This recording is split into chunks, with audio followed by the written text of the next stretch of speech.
Okay, today's lesson is on triangle congruence by side, side, side, and side angle side congruence.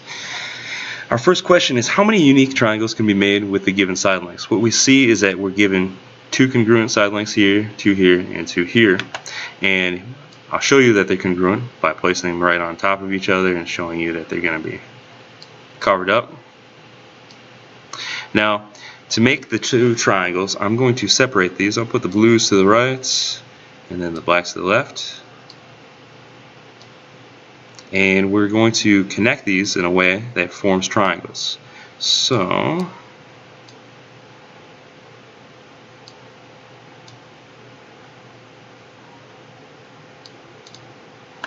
there's one triangle, and then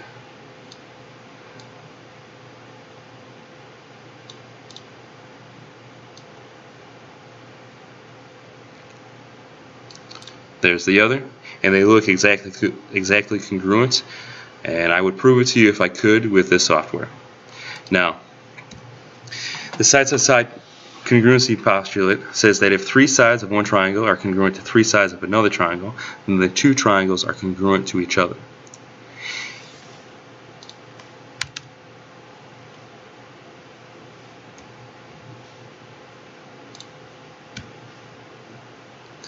Meaning that if I have a side length right here that's equal to another side length, then I have a second side length equal to this second side length, and then I have the third side length equal to this third side length. They're going to be equal. If I call this triangle ABC and this is DEF, how I would list these is that AB is congruent to DE, and BC is congruent to EF, and AC is congruent to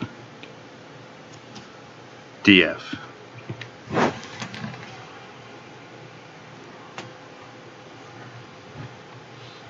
If I have all three side pairs equal, then they are congruent.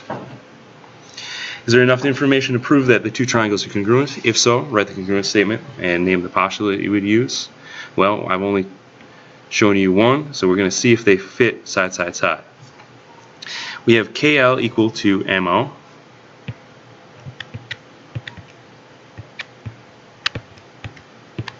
We have LJ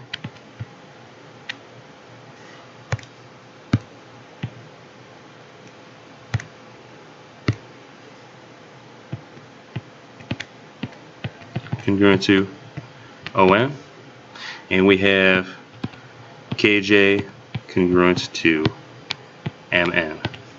We have three side pairs that are congruent, so therefore side, side, side congruency works.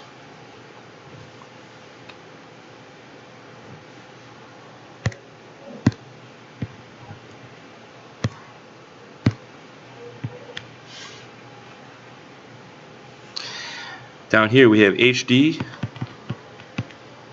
is congruent to PT, and HY is congruent to PK, because they both have two tick marks. But what we're missing is the third sides being congruent to each other. So, in order for side, side, side to work, we would need YD congruent to KT. How many unique triangles can be made with two given side lengths and the given angle that connects them? So these two are congruent sides, and these are two congruent sides given for a triangle. And we want to connect them, let's say, with a 40-degree angle. So I'm going to put the black ones at 40 degrees up here.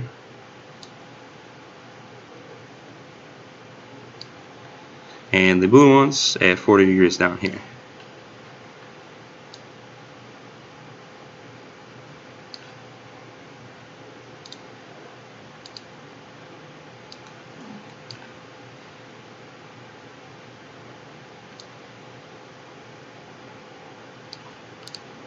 And what I'm trying to see is that if I create a third side for the black ones.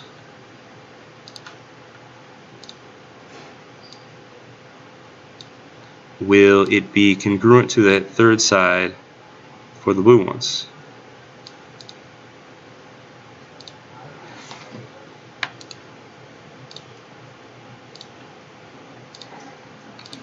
So I'm just going to copy this and try to use it down here. See if it fits. Fits great. So what we've just proven geometrically is that if you're given two sides and the included angle of one triangle, and that they're congruent to two sides and the included angle of another triangle, then the two triangles are congruent. So showing that if this is A, B, C, and this is D, E, F, AB is equal to DE,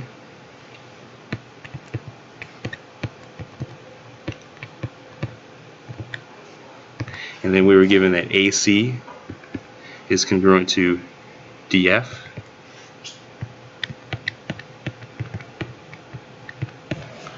and then we were given that this angle is 40 degrees and this angle is 40 degrees. I call this angle BAC,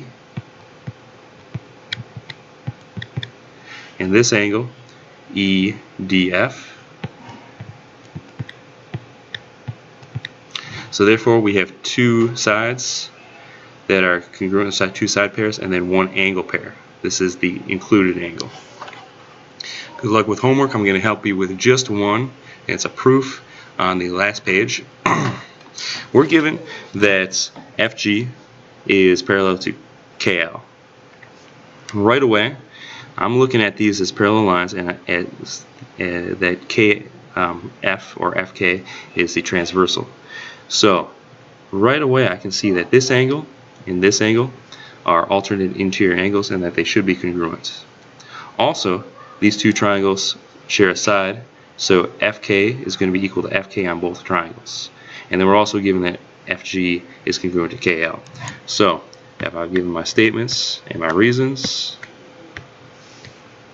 first statement is that FG is parallel to KL because that's given, and then what we can infer from that is that this angle, which is angle GFK, is congruent to this angle right here, which is LKF, and that they are congruent because they are alternate interior angles. Then we're given that FG is congruent to KL.